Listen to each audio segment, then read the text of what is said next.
여기 7절부터는 사실 이제 시입니다.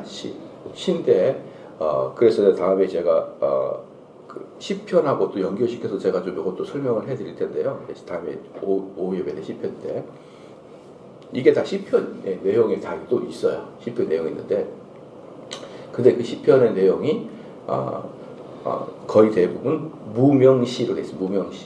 무명시로 되어 있는데 여기 역대상 내용과 이렇게 비교를 해보니까 무명시라고 되어 있지만 다윗의 작사라는 것을 간접적으로 알 수가 있다라고 우리는 이제 알 수가 있어요. 그래서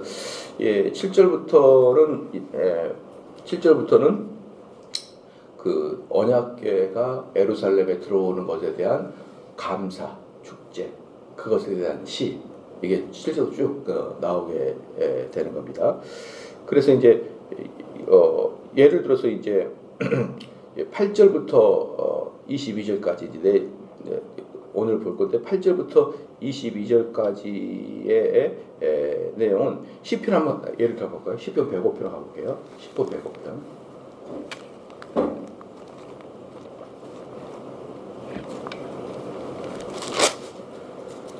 시편 105편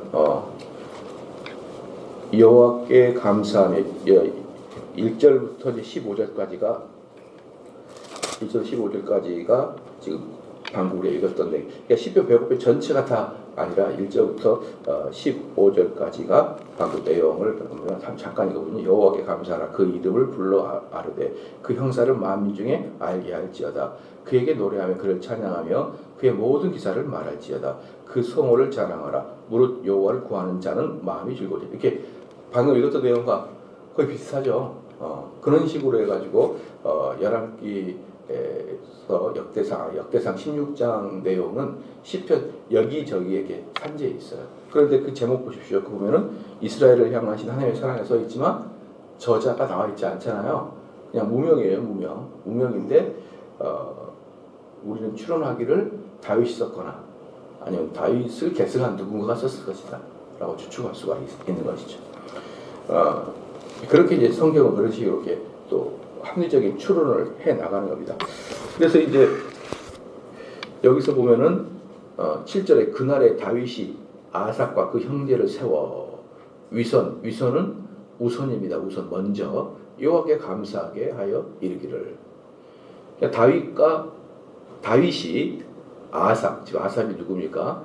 그 찬양대죠. 찬양대장이죠. 찬양대장에게 시켜서 감사하게 한다라는 것은 시편을 만들었다는 것이죠.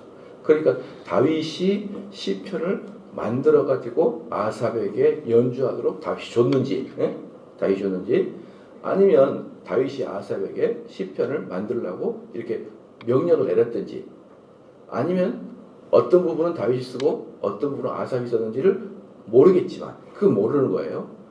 근데 둘 다 시편에 능한 자죠. 둘 다 찬양 가사에 능한 자이기 때문에 충분히 이 세 가지 조건이 다 맞을 수가 있어요. 다윗이 써서 아삽에게 줬든지, 아니면 아삽과 그 찬양대원들이 만들었든지, 아니면 둘 다 다윗과 아삽이 어느 정도 만들어서 조합을 했는지는 모르겠지만 어쨌든 시편에 대해서 상당히 교회가 깊은 사람이 아삽과 다윗이다라는 것을 알 수 있어요. 여러분들이 그 시편을 쭉 읽어봐서 알겠지만, 설교를 들으면 알겠지만, 시편은 그 마음이 절절하도록, 그냥 마음이 절절하도록 그런 걸 이렇게 쓰자. 특별히 여러분 다윗의 시편들은 어때요? 정말 눈물 없이 들을 수 없는 것들이 너무나 많잖아요. 그러니까 그런 것들을 자기가 하나님께로 받은 여러 가지 은혜들, 은혜가 언제 있습니까?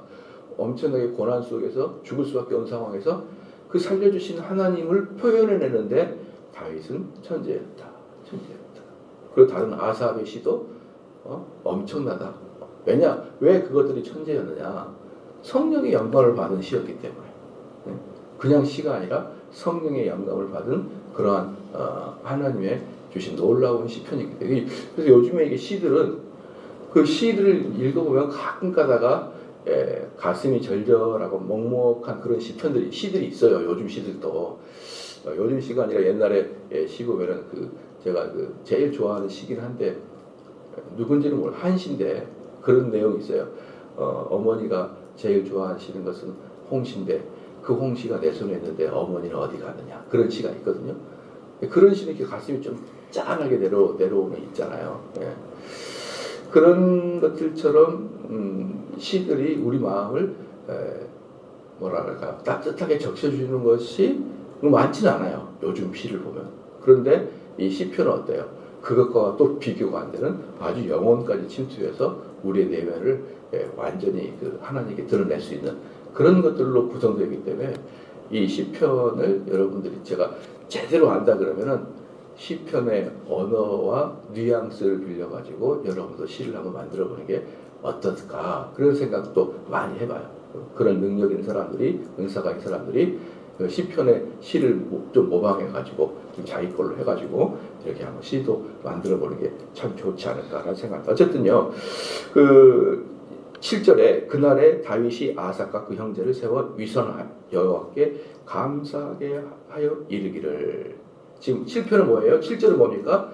이 8절부터 내려올 시의 내용을 다윗과 아삽이 이렇게 만들었다. 그런 내용이에요. 그런 내용입니다. 8절 너희는 여호와께 감사하며 그 이름을 불러 아뢰며 그 행사를 만민 중에 알게 할지어다. 이게 이제 시의 시작인 거예요.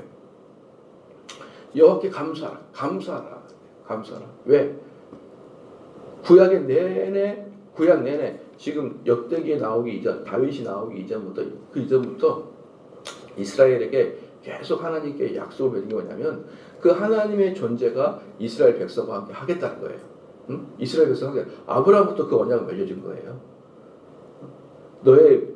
너의 민족이 하늘의 별처럼 땅의 모래알처럼 많게 해주겠다. 그때부터 이미 하나님께서는 아브라함의 후손들하고 함께 거하겠다.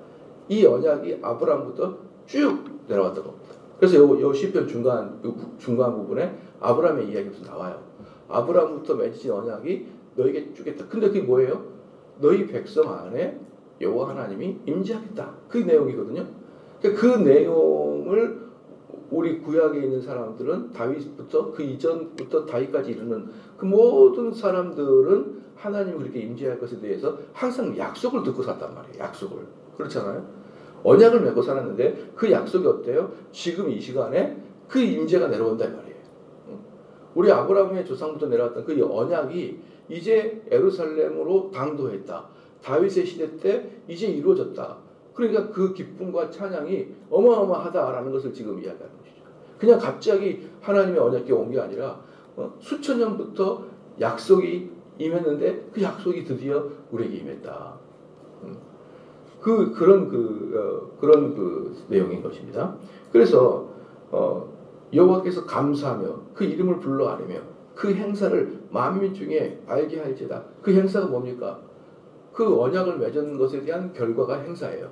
언약을 맺은 것에 대한 결과가 행사입니다. 그렇죠? 그 다음에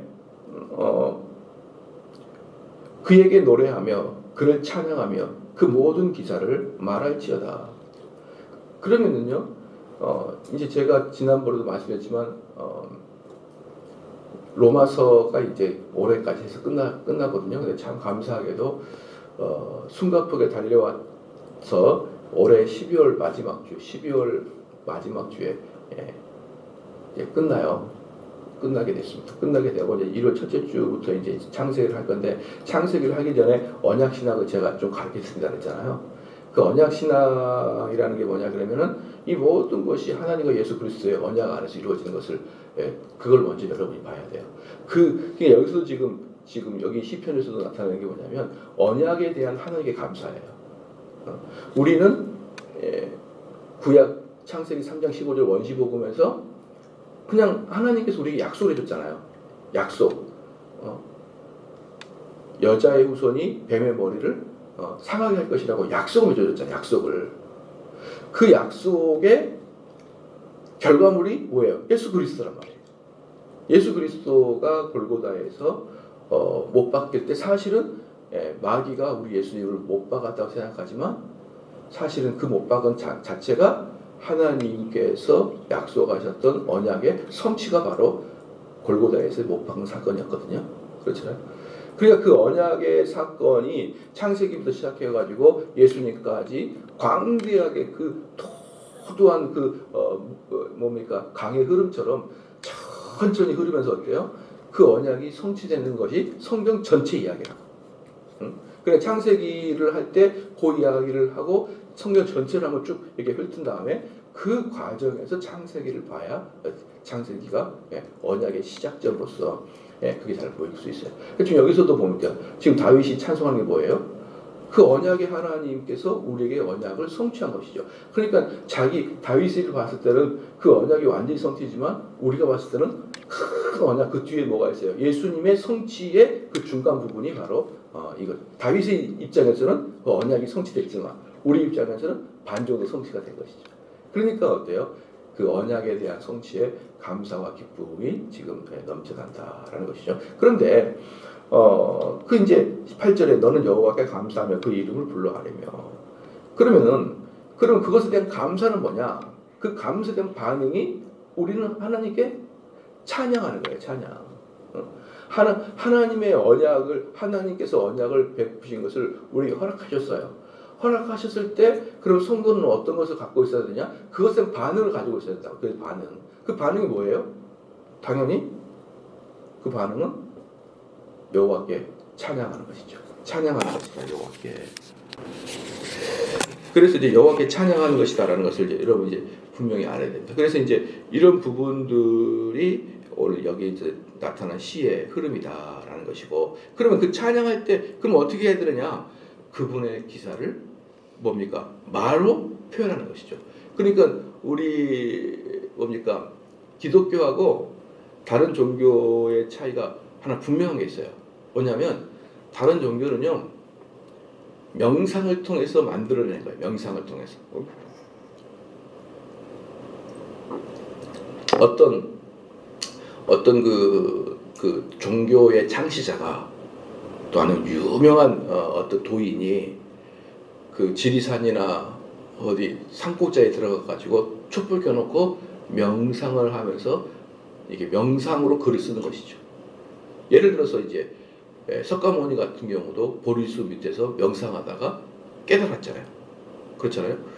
그리고 이제 여러분 가만히 보면은 그 중국의 뭡니까 맹자나 공자의 글도 이렇게 자기들이 생각해내는 것을 정립해서 써요. 정립해서 자기가 생각한 것을. 맞잖아요.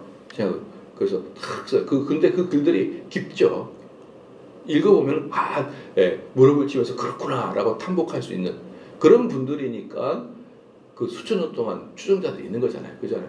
그들에게 얄팍한 그런 어떤 사이비 종교 같다. 그러면은 단시간에 자기가 그 사이비 교주로 있을 때는 그 카리스마가 있기 때문에 그들을 어떻게 하지만, 그러나 2세대 3세대 지나면은 그들의 이론은 뭐라 그럴까요? 너무나 수준이 낮기 때문에 오래 못 가요. 사이비를.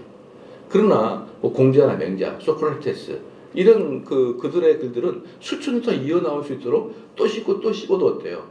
그 진국이 있어요. 진국이. 그렇기 때문에 그것을 후대 대대로 읽게 되거든요. 근데 거의 모든 이방 종교나 이방 철학 다 그래요. 근데 기독교는 그러지 않아요. 기독교는 뭐냐면요, 그렇게 누군가 깨달은 게 아니라 역사를 보면은 하나님 보이는 거예요. 역사를. 그러니까 우리는 누군가 명상을 깨닫는 게 아니라 하나님이 하신 일을 봐야 되는 거예요. 여러분 좀 이해가 되죠? 그래서 여러분들 맹자나 공자의 글을 읽거나 소크라테스 글을 읽으면 무슨 역사를 쓰나요? 걔네들 역사를 안 써요. 근데 기독교는 뭡니까? 태초부터 지금 이때까지의 역사 안에서 역사하시는 하나님을 본단 말이에요. 그렇기 때문에 기독교인들이 하나님께 감사를 할 때는 어떤 형태가 나타나느냐? 그분이 하신 일에 대한 말의 표현. 그분이 하신 일에 대한 말의 표현. 이게 바로 기독교의 아주 독특한 스타일이거든요. 다른 것은 뭐예요? 어떤 이론에 대한 깨달음이에요. 그 자녀는 부모를 어떻게 공부할 것인지, 친구지간을 어떻게 해야 되는지, 남편과 아내의 관계는 어떻게 예의를 지켜야 되는지, 이런 거하고 이런 것들은 있지. 근데 그런 것들이 꼭 역사하고는 상관없잖아요. 그렇잖아요. 그런데 우리 기독교에서는 어떻습니까? 하나님이 말씀해 주시고 그 선지자들이 말했던 또 잠언이 말했던 그런 것도 있고 예수님이 말씀했던 그런 놀라운 가르침도 있지만 또 뭐가 있어요? 역사 안에서 차근차근 이루어졌던 그 역사들에 대해서 그 역사의 흐름 뒤에 계시는 그 하나님을 발견하면서 찬양을 하기 때문에 기독교의 독특한 형태는 뭡니까? 역사를 본다는 거예요. 역사를. 그러니까 제가 참 보면은 우리 기독교인들이 뛰어날 수밖에 없는 게 우리 기독교인들은 역사를 보면서 하나님의 섭리를 발견하려고 노력하니까 어때요? 역사의 흐름을 어렴풋하게나마 우리는 어때요? 읽을 줄 아니까 앞으로의 세계에 대처할 수 있는 방법도 기독교인들에게는 가장 탁월한 모습이다. 그것은 어느 누구도 따라올 수 없는 우리는 기독교는 어때요? 기독교는 통전적으로 역사를 보잖아요. 창세기부터 지금까지 모든 역사 그리고 그 역사에서 이루어지는 사건 면면이 아니라 사건을 컨트롤하시는 뒤에 계시는 하나님을 바라보기 때문에 기독교인들은 사실 제대로만 공부한다면 따라올 사람이 없어요. 기독교인들에 대해서는. 자, 그래서 9절에 그에게 노래하며 그를 찬양하며 그 모든 기사를 말할지어다. 이게 그 뜻인 거예요. 그의 모든 기사를 말할지어다. 보십시다. 10절에 그 소문을 자랑하라. 무릇 여호와를 구하는 자는 마음이 즐거울지라. 그렇죠? 그 성호가 뭐예요? 그 성호가 거룩하신 하나님의 일, 거룩하신 하나님의 일을 성호라고 합니다. 그걸 자랑하라. 지금 다 뭐예요? 다 하나님의 역사죠. 그 하나님께서 하신 그 일을 자랑하라. 성호를 자랑하라. 우리 여호와를 구하는 자는 마음이 즐거울지로다. 11절에 여호와와 그 능력을 구할지어다. 그 얼굴을 항상 구할지어다. 그런 다음에 어때요? 아브라함부터 딱 보잖아요. 그런 다음에 아브라함부터 보자. 딱 그 말이에요. 그래서 아까 제가 처음에 말했던 언약의 시작은 아브라함부터 또 기독교라는 독특한 것은 역사를 보기 때문에 아브라함을 보는 것이죠. 그 종 이스라엘 후손 곧 택하신 죄송합니다. 얼굴을 항상 보았지다. 그 얼굴이 뭐냐면 12절에 그 종 이스라엘 후손 택하신 야곱의 자손 너희는 그 행하신 기사와 그 이적과 그 입의 판단을 기억할지라. 그렇죠? 뭡니까? 야곱의 자손이라는 거죠. 야곱의 자손인데 무엇을 기억하라? 하나님의 기사와 그의 이적과 그리고 지금까지 그분이 판단했던 것. 하나님께서 재판장이신 하나님께서 심판하셨던 것. 옳은 것은 옳다. 또 의인은 보호하고 악인은 처벌하시는 그 하나님의 심판들을 자세히 보라. 자세히 보라. 그리고 그의 기적과 이적을 기억하라. 14절에 그는 여호와 우리 하나님이시라. 그의 판단은 온 땅에 있도다. 이게 온 땅이 뭡니까? 이 전 세계 역사 안에서 하나님의 판단이 여전히 숨어 있다. 그러니까 우리 성도들은 어떻다고요? 성경을 통하여 또 여러 가지 신학을 통하여 여러분들이 이 세상을 전체를 관념하시는 하나님의 역사를 바라볼 수 있는 눈, 하나님의 역사를 바라볼 수 있는 그 감각, 그게 기독교인이라고요. 그게. 그러니까 그걸 바라볼 수 있는 거예요. 기독교인들은. 그렇잖아요. 그런데 이 세상 사람들은 절대로 그걸 바라보지 못합니다. 그냥 역사의 흐름만을 볼 뿐이지. 그런데 우린 뒤에서의 하나님의 원리를 가지고 있잖아. 하나님의 원리가 어떤 식의 방향으로 판단하시고 무엇을 하나님이 좋아하시는지를 우리는 알고 있잖아요. 그렇기 때문에 저는 정말 기독교는 어마어마한 것이다라는 그렇게 봐요. 그래서 기독교가 가는 곳에 어느 누가 기독교를 당해낼 수가 있겠습니까? 사회, 문화, 경제, 정치 모든 분야에서 기독교인들이 득세하는 곳이 연약한 곳이 어디 한 군데나 있습니까? 기독교인이 득세하는 곳에 연약한 곳이 어디 한 군데 전부 다 최고의 수준에 있는 다 기독교인이 차지하는 그러한 훈련들이 되기 때문에 그런 거예요. 사실 그냥 하나님의 보호하심 이렇게 생각하지 마시고요. 그 기독교인들의 독특한 이런 그 학문적 관점을 여러분 이해한다 그러면 당연하다. 개신교가 특별히 개신교가 가는 곳에서는 그곳에서 엘리트를 쓸어 담지 않을 이유가 없다. 그건 확실하게 저는 그렇게 생각합니다. 그래서 14절에 그는 여호와 우리 하나님이시라. 그의 판단은 온 땅에 있도다. 너희는 그 언약 곧 천대에 명하신 말씀을 영원히 기억하지다. 그럼 뭡니까? 그런데 그 하나님의 도도하신 역사를 볼 때 어떤 관점을 보라고요? 언약의 관점을 보라. 언약의 관점. 언약의 관점으로. 그 언약의 관점의 핵심이 뭔지 압니까? 언약의 관점의 핵심이 뭐냐면 너의 어떤 행위에 따라 내가 바뀌지 않는다 이 뜻이에요. 왜? 언약은 아브라함과 하나님이 맺은 언약이니까. 너희들하고 맺은 언약이 아니고 아브라함과 하나님이 맺은 언약이고 하나님과 다윗이 맺은 언약이고 궁극적으로 하나님과 예수 그리스도 맺은 언약이기 때문에 너희 백성들과는 직접적인 언약을 맺지 않는다. 그러나 너희들은 이 두 대표가 언약을 맺은 밑에 있기 때문에 너희들의 행위에 대해서 내 약속이 취소되지 않는다. 이게 언약의 핵심이에요. 언약의 핵심은 우리 성도들의 행위에 따라서 하나님이 변하지 않는다. 이게 언약의 핵심이라고요. 그럴 때 언약은 다른 말로 뭐예요? 은혜죠, 은혜. 다른 모든 종교로 철학은 어때요? 내가 행위에 따라서 어때요? 권선징악이 형성돼 버리잖아요. 그런데 우리가 하나님께서 아버지로서 자기 자녀가 잘못하면 회초리는 될지언정 그 아이를 도려내질 않잖아요. 그것처럼 하나님은 우리의 삶에 대해서 죄에 대해서 책망하시지만 궁극적으로 여러분 버리시지 않겠다. 이게 언약 사상의 핵심이에요. 그래서 언약은 뭐예요? 다른 말로 은혜다. 은혜. 그래서 여기서 바라보려면 너희는 그 언약 곧 천대에 명하신 그 천대가 뭡니까? 영원히 변치 않는 거예요. 영원히 변치 않는 거. 영원히 변치 않는 언약입니다. 영원히 변치 않는 언약. 말씀을 영원히 기억하라. 너희들에게 주신 변치 아니하는 그 말씀을 기억하라. 그러면서 이것은 언제부터요? 아브라함에게 하신 언약이며 이삭에게 하신 맹세이며 그렇잖아요. 아브라함은 이삭이며 그 다음에 이는 야곱에게 세우신 율례 곧 이스라엘에게 하신 영원한 언약이라 이 말이에요. 그러니까 여기서 결국은 아브라함, 이삭, 야곱 중에 야곱이 핵심입니다. 야곱이라는 사람의 이름이 이스라엘이잖아요. 그러니까 야곱의 조상은 이스라엘 맞아요. 근데 야곱의 조상 위에 이삭이나 위에 아브라함까지 가게 되면은 아브라함은 이스라엘의 조상도 되지만 에돔의 조상도 되잖아요. 에돔의 조상도. 그러니까 중동 가면은 그들의 선조를 아브라함으로 둬요. 아브라함은요. 기독교 그러니까 모든 종교 기독교 개신교 불교 또 그리스 정교 그다음에 심지어 이슬람의 조상이기도 합니다. 아브라함은 그런데 그 아들 야곱은 그냥 이스라엘의 조상이에요. 이해도 되겠죠. 그렇기 때문에 실질적으로 이스라엘에게 중요한 것은 지금 유대인들에게 중요한 것은 야곱이에요. 그 야곱을 이야기하면서 덤으로 어때요? 위에 있는 아브라함까지를 민족의 조상으로 하는데 사실 아브라함의 조상은 엄청나게 많습니다. 그래서 여러분들 중동 사람들 이름 보면 아브라함이 상당히 많아요.